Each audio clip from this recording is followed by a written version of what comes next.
Hey y'all, welcome back. I'm going to do something a little bit different today. Since April is Sjogren's Awareness Month, I figured I would talk about my journey to find out autoimmune disorders and things like that. So for starters, for those who don't know what Sjogren's is, it's an autoimmune disorder. It affects over 4 million people, most of which are women. And just like any other autoimmune disorder, it can come in a variety of symptoms. Everyone has a different combination of symptoms, and it's like a long list of symptoms. So the most common ones are joint pain and aches, dryness of mouth, dry eyes, fatigue. Those are kind of like the major ones, and there's other systemic symptoms as well, but those are kind of the major ones. So it is Awareness Month, so if you want more information about it, there is a Facebook page and Instagram and website for the Sjogren's Foundation, and they have lots of information about Sjogren symptoms and data and things like that. And they're also sharing a Sjogren's patient story each day, which is really cool. So you can kind of read about people's symptoms, what they deal with, and just kind of make yourself more aware with what it is. Because honestly, I didn't know much about autoimmune diseases, especially at Sjogren's, before being diagnosed. So it's just kind of something to, if you're curious, I guess, which is just stuff it's good to know about so you can kind of relate and understand when people are going through certain things. So about my journey, so what is it now? April 2021 right now. Back in around May, June 2020, I started feeling, I'm a runner, by the way, so I guess I should preface with that. I'm a marathon runner. I've been active my whole life. I played collegiate soccer for the University of North Texas, and so I've always been an active person. I come from an active family, so that's kind of been our thing. To preface with that, so last year, I had a run coach. I was running great mileage. I was feeling so good. I really had trained him because I was really serious about qualifying for Boston. If y'all don't know what the Boston Marathon is, it's a really prestigious marathon that's run in Boston. Each year you have to qualify for it. It's tough.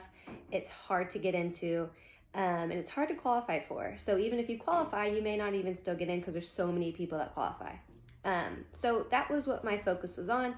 I was feeling great. My runs I was doing so good, honestly, and I felt so good. My times were getting low, and honestly, there was a point where I was like, I'm ready for this race. I'm ready to qualify. I can do it. I'm prepared.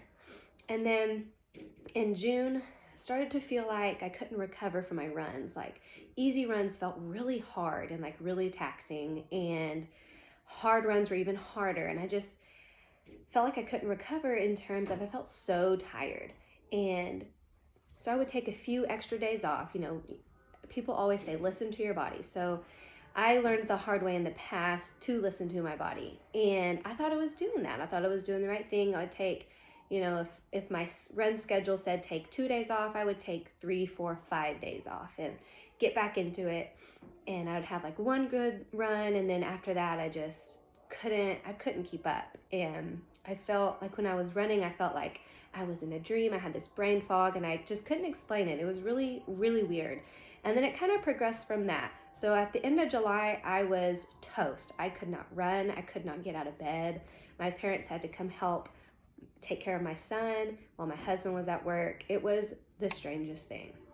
So I'll try to keep it in a nutshell because I don't want to go into so many details and it'd be like an hour-long video. But basically, I got the regular blood panel done of, mono and vitamin deficiencies and other things like that. My mono was negative. I was low in just like a few things, but it wasn't like super concerning at first. This was into July 2020. But my Epstein-Barr was really high. And I had Epstein-Barr, which is the virus that causes mono, but you can have a positive Epstein-Barr without having mono, and it's really confusing. I'm not a doctor. I won't try to explain it. But I had Epstein-Barr in high school. So at this point last year, it was 10 years ago.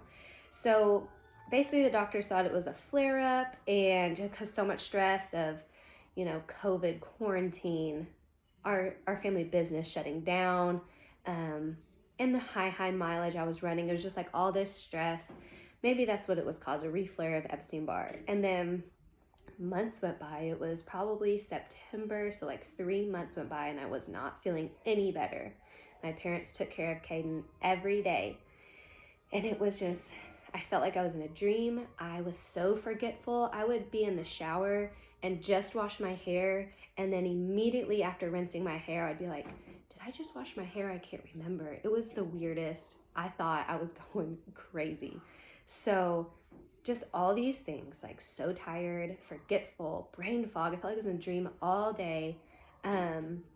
So I got referred to a specialist, to an immunologist. And basically, long story short, I had a positive ANA test, which the ANA test is a positive or negative. So positive, you could have autoimmune disorder. Negative, you could not. But it's not like a yes, you have something, or no, you don't. It's like could not. So it's kind of like a very vague test. So the immunologist did not think that was anything to worry about. He literally told me to drink more water, exercise 30 minutes a day, get rid of stressors in my life. And it was like really insulting, honestly, because I had explained to him my situation. I'm a marathoner. This is not normal. I'm usually high energy, and I live a pretty healthy lifestyle, eat pretty healthy, and nothing was working. And at that time, I was like, you know what? I'm just going to switch to a vegan diet, Let's just try it. I think I read something online. So I was like, you know what? At this point, I'm desperate. I'm going to be vegan, okay? And I'm from Texas, from a small town. That is not like a thing here. But I was so desperate, I didn't care. I didn't care if people were like, why are you vegan? That's so weird. I don't care. So I did it. I stuck to it.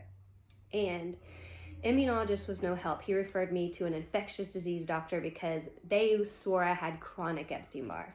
Go to the infectious disease doctor. She literally came in for 10 minutes. It was like, there's nothing I can do for you, blah, blah, blah. Basically it. It's kind of same thing. Make sure you're drinking plenty of water, all this kind of stuff. So at this point, I was like, wow, like this, I'm going to have to deal with this stuff for the rest of my life. This is my new normal. And I was so discouraged, and I was so upset, and I was just so down.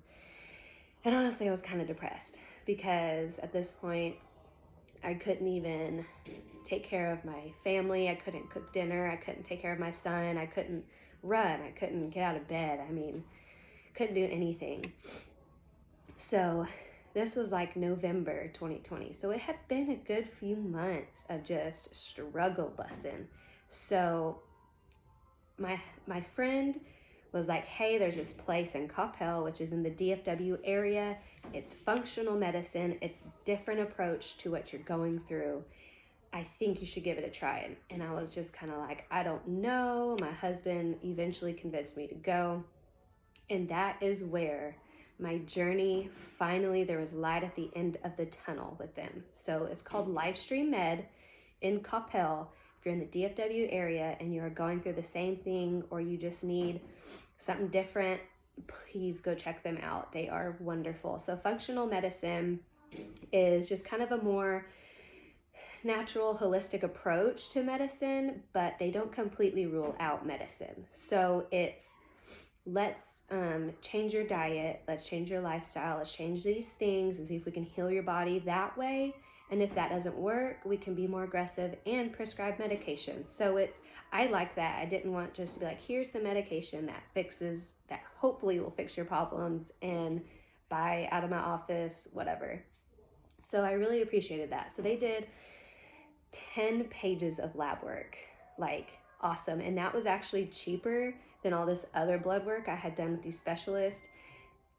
We spent thousands of dollars, and it got us nowhere. And I honestly lost all hope in the medical system. And I know so many doctors out there personally, from school and relatives and friends, that are great. So I'm not saying all doctors are bad, but there is flaws in the medical system. And so anyway, so Livestream Med did 10 pages worth of labs, and they did all the vitamins, all my hormones, all Since I had a positive ANA twice, they did all the... You can get one off of there. Cinnamon roll duties call. But he's almost 5, so he can get it. Anyway, so they tested 10 pages worth. So I was so that at this point it's January 2021 where I go see Livestream Med, and it had been, gosh, probably 5, 6, I think maybe 7 months. I don't know. It had been months since I had been vegan. Well, now I was deficient in B12, vitamin D, iron. I was deficient in all these things. I did not do the vegan diet right. And I did the best I could off of people from Instagram and Googling it and stuff. And it actually made me worse and more deficient.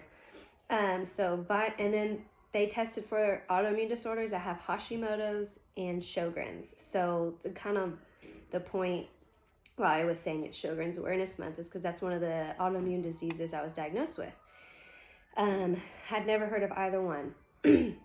But now that we know, I started the autoimmune protocol diet, and I did some lifestyle changes, just like, honestly, I try to run like I used to, obviously not as much, but it's good to know what's going on so you can be easier on yourself. Like, okay, I have to take more rest days than the people I see on Instagram, than my running friends here in town. That's just how it is. I have to. And now that I know, like, I can justify it better, I guess, in my head, that I'm not just like a baby. Like, I actually need extra rest days, and that's okay. And so I did the autoimmune protocol diet. I've been doing it since January, and it's April now, and it's been awesome. Just to kind of like touch on the AIP diet, it's basically no nightshades. You can totally Google it. But no nightshades, which are things like white potatoes, tomatoes, beans, lentils, grains, obviously dairy. I feel like most people have an intolerance to dairy in some way now. But it's things like that. You can totally Google it. I'll put a little graphic at the very end of the video of the breakdown of AIP if y'all want to wait that long to look at it. But anyway, all those changes have been awesome. I'm doing so much better. I'm running. We raced last weekend, a 10K. I pushed Caden in the stroller. It's been really good. There are still days where I'm so achy and painful from Sjogren's, and sometimes I have mood swings from Hashimoto's because that affects your thyroid. And your thyroid regulates your hormones and other things. So, but so much better.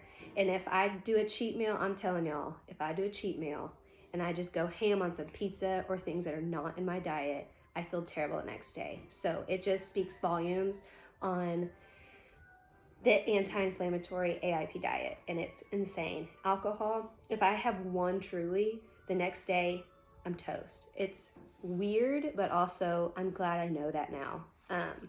So basically, I wanted to put this out there because I know I have heard a lot of people say through Instagram, where I've been sharing my journey this whole time, like, hey, I'm going through similar things. I'm so glad you posted. I'm going to see a functional medicine doctor. Or I'm going back to my rheumatologist because I'm not happy with what they're telling me. Like, please advocate for yourself, because sometimes the medical system just won't advocate for you.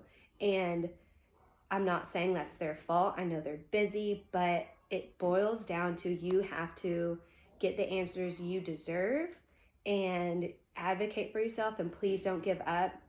It sucks feeling crappy, and you should not have to live that way. And so just keep going.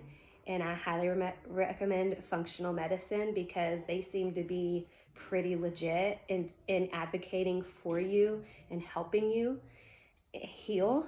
And just keep going and keep fighting. And if you want to reach out to me, please do. I will answer any questions about my symptoms, about my journey, about anything, my lab work, if you want it. Like, I don't care, I'll share it with you. But please reach out. I'm here to encourage you and hope that you find healing and you find more awareness, and that you just get the answers you deserve. But thank y'all for watching. I'm sorry it was so long. It was kind of a lot to talk about, but You can follow my daily journey at tori.caves on Instagram, and please reach out again if you have any questions. Happy weekend, y'all.